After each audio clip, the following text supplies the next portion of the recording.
Nous allons voir l'importance du format des images que vous importez dans votre présentation PowerPoint.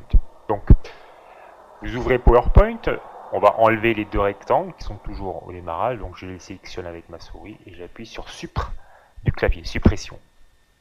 Ensuite, je vais mettre un fond qui ne soit pas blanc pour mieux voir les images. Bon, pour changer le fond, c'est très simple, vous allez sur Création, ici, puis je vais mettre, par exemple, ça. Voilà. Ensuite, je vais chercher des images sur Internet, Google.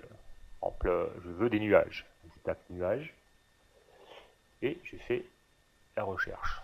Voilà, bon, je vais prendre celui-là, je clique, voilà, je fais un clic droit, ensuite je descends pour enregistrer l'image, et là vous voyez, ici, on a bien un point JPG, c'est ce qu'on appelle le format de l'image. Donc je l'enregistre, comme ça, donc vous voyez c'est un nuage sur un fond blanc, le fond est blanc, le nuage est blanc. Donc, très bien, alors je vais rajouter dans la barre de recherche PNG, qui veut dire en fait transparent. C'est des images sur fond transparent. Voilà, donc j'ai des nuages, ça ressemble un peu aux autres, donc je change, je vais prendre ça par exemple. Voilà. Là vous voyez là, le soleil et les nuages, le fond, il n'y a pas de fond, c'est transparent.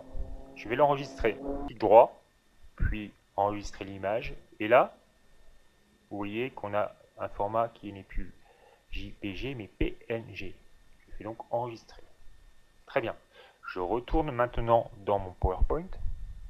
Et je vais donc insérer mes deux images. Donc pour cela, c'est très simple. Je vais dans Insertion. Ensuite, juste en dessous d'ailleurs, tout de suite, Images.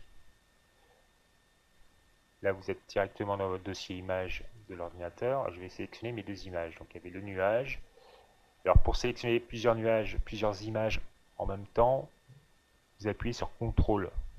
Vous laissez votre doigt sur CTRL et vous sélectionnez une autre image. Vous voyez, les deux images sont sélectionnées, elles sont sur un fond bleu. Je fais insérer. Voilà. Alors je les déplace parce qu'elles sont positionnées l'une sur l'autre, hein. Donc je vais déplacer le nuage. Vous voyez le nuage, on a bien un fond blanc, pas très beau. Et puis là, c'est beaucoup plus joli. Alors, voilà. Je vais augmenter un petit peu, ça s'intègre beaucoup mieux. Bien, vous allez me dire, bon, c'est pas grave, il n'y a qu'à mettre un fond blanc. Donc, très bien, allons-y. Je reviens dans Création. Je remets un fond blanc. C'est vrai que c'est aussi joli, là. Mais il y a un problème qui va se poser pour les effets. Alors juste un exemple, on va rajouter un effet d'ombre, même s'il y en a déjà un petit peu, je vais en rajouter un. Donc je clique sur mon nuage à gauche. Pour les effets, c'est dans le format, tout au bout à droite, format. Ensuite, les effets de l'image ici, déplie, et je vais chercher ici dans ombre, et je vais prendre le dernier vraiment. Voilà. Alors vous voyez, en fait, on a une ombre bizarre, c'est en fait une ombre comme si c'était l'ombre d'un carré. Alors je vais faire la même chose maintenant, à côté. Je clique sur l'image, je vais dans effet de l'image, je clique, je vais dans ombre, et je vais prendre le dernier. Voilà. Donc vous voyez bien la différence. Là, on a bien l'ombre de l'image et non pas du contour.